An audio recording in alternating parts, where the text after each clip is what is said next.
வணக்கம். இன்றைய தகவல்கள். ஒரு மரத்தை பார்த்து கற்றுக்கொள்.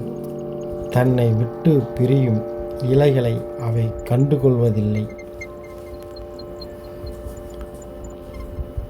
நம்முடைய குணத்தை சொல்ல ஒரு ஆள் கூட இருக்க மாட்டாங்க. ஆனால் நம்முடைய குறைகளை சொல்ல ஒரு கூட்டமே இருக்கும். எதையும் மறக்க முயற்சித்து உங்களுடைய நிம்மதியை இழக்காதீர்கள். அதை அப்படியே விட்டுவிடுங்கள். காலப்போக்கில் உங்களை மாற்றிவிடும். கடவுள் உங்களை சிரமத்தின் எல்லைக்கே கொண்டு சென்றாலும் நீங்கள் அவரை நம்புங்கள். ஏனென்றால் 2 விஷயங்கள் நடக்கும். ஒன்று, அவரே காப்பாற்றுவார். இல்லை என்றால் அந்த சிரமத்தை எப்படி சமாளிக்க வேண்டும் என்று கற்றுத்தருவார். யாருக்கு நல்லது செய்தாலும் நன்மை செய்தாலும் அவர்கள் சொல்லி செய்யுங்கள். நீங்களே வழியே போய் செய்தால் நீங்கள் செய்யும் செயலுக்கு என்றுமே மதிப்பு இருக்காது.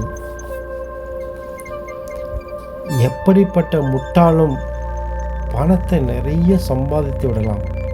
ஆனால் ஒரு புத்திசாலியால் தான் அதனை காப்பாற்ற முடியும். சிலவற்றை தெரிந்து கொண்டால்தான் தெளிவாக இருக்க முடியும். பலவற்றை தெரியாமல் இருந்தால்தான் நம்மால் நிம்மதியாகவே இருக்க முடியும். எல்லா கஷ்டங்களும் தீர்ந்த பிறகுதான் சிரிப்பேன் என நினைத்து கொண்டிருந்தால் நீ சாகும் வரை எவராலும் சிரிக்கவே முடியாது.